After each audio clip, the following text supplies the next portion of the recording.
ಕಾಂಗ್ರೆಸ್ ಪಕ್ಷಕ್ಕೆ ಯಾವುದೇ ಸಿದ್ಧಾಂತ ನೋಡಿ, ಇಲ್ಲ. ಅನಂತ್ ಕುಮಾರ್ ಹೆಗಡೆ ಅವರಿಗೆ ಯಾಕ್ರಿ ಅಷ್ಟು ಬೆಲೆ ಕೊಡ್ತೀರಾ? ಅವ್ರ ಪಾರ್ಟಿನವರೇ ಕೊಡ್ತಾ ಇಲ್ಲ. ಎಲ್ಲಿ ಮಾತಾಡಬೇಕು ಈ ಮನುಷ್ಯ ಮಾತಾಡೋದಿಲ್ಲ. ಪಾರ್ಲಿಮೆಂಟ್ನಲ್ಲಿ ಎಷ್ಟು ಸರಿ ಮಾತಾಡಿದಾರೆ ರೀ ಕನ್ನಡಿಗರ ಪರವಾಗಿ?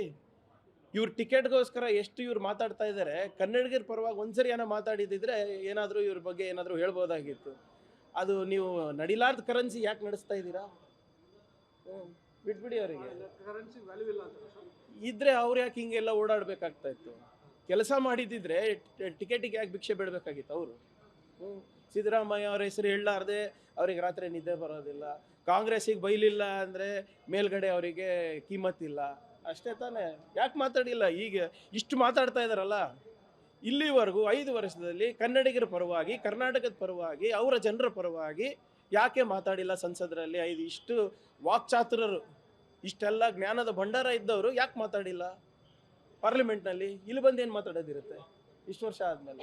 ಮುಂದೊಂದು ಇನ್ನೊಂದು ಮಾತು ಹೇಳಿದ್ದಾರೆ ಸರ್ ಅವರು, ಮದ್ರಾಸಿಗಳೇ ವಿಷ ಬೀಜ ಬಿತ್ತತಕ್ಕಂಥ ಕೇಂದ್ರಗಳಾಗಿ ಪರಿವರ್ತನೆ ಆಗಿದ್ದಾವೆ.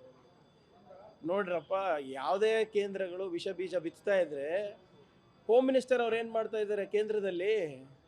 ಇವ್ರದೇ ಸರ್ಕಾರ ಇತ್ತಲ್ಲ, ಈ 10 ವರ್ಷದಿಂದ ಇವ್ರದೇ ಸರ್ಕಾರ ಕೇಂದ್ರದಲ್ಲಿ. ಕಳೆದ 6 ತಿಂಗಳ ಹಿಂದೆನೂ ಇವ್ರದೇ ಸರ್ಕಾರ. ಅಂದರೆ ಅವಾಗಿನ BJP ಹೋಮ್ ಮಿನಿಸ್ಟರು ಅಸಮರ್ಥರು, ಕೇಂದ್ರ ಹೋಮ್ ಮಿನಿಸ್ಟರು ಅಸಮರ್ಥರ? ಇವರೇ ಹೇಳ್ತಾ ಇರೋದಲ್ಲ. ಏನು ಮಾಡ್ತಾ ಇದ್ರು ಮತ್ತೆ ಇವರು ಇಷ್ಟು ವರ್ಷ? ಏನು ಮಾಡ್ತಾ ಇದ್ರು? ಅಂದ್ರೆ ಸರ್ ಈಗ ಟಿಕೆಟ್ಗೋಸ್ಕರ ಈ ಥರದ ಹೇಳಿಕೆಗಳನ್ನು ಕೊಡ್ತಿದ್ದಾರೆ ಅಂತ ಸರ್.